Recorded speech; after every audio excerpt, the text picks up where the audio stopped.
बिल्कुल सही कह रहे हैं।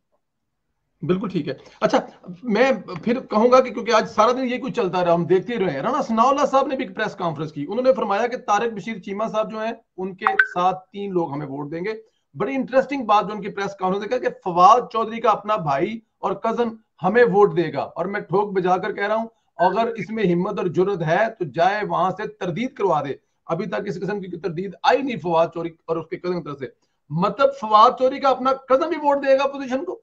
अरे भैया, आप एक नवाला फेंके ना फवाद पे, अगर फवाद जो है वोट ना दे, मैं दावे से कहता हूं, मैं कह रहा हूं, चैलेंज कर रहा हूं, कई अपने कई अपनी अपना अपना दरवाजा नहीं, अपनी खिड़की नहीं, अपना सिर्फ रोशनदान थोड़ा सा खोल दें।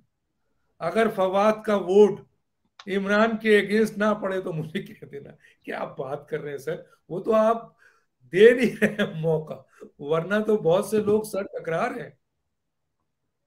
सर, ये भी तो हो सकता है कि राणा साहब ने जो कहा है वो फवाद साहब का ही वोट हो।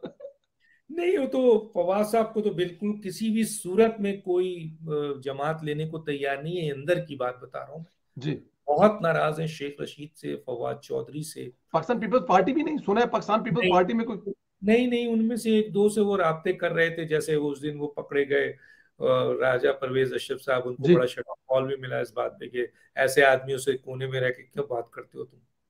हालांकि जाहिर है वो मिनिस्टर भी है तो बातचीत तो होती है, कोई बड़ी बात नहीं है। अपोजिशन वजीर आजम से भी किसी जगह कोने में खड़े होकर बात कर सकती है।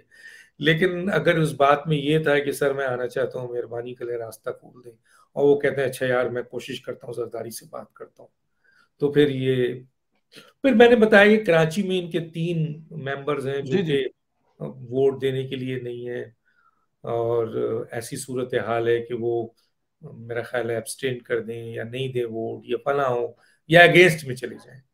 तो वो भी है, अभी काम बहुत है, लेकिन क्योंकि इनके पास नंबर बहुत है इसलिए आराम से बैठे हुए हैं। ये हम्म। भी सियासी जुगत है, जो बैठे हुए लोग हैं उनमें भी बड़े माहिर माहिर लोग हैं।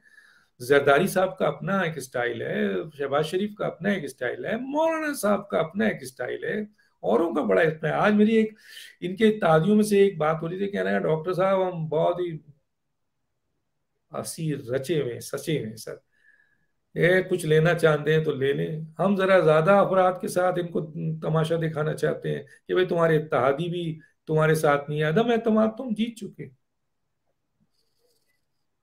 वाह, बिल्कुल ठीक। अदम इत्मीनान तो जीत चुके हैं, बस जरा हम लोग तड़पाना चाहते हैं तुम्हें कि तुम्हें तड़पने का पता लगे। सर, मरियम नवाज ने लाहौर से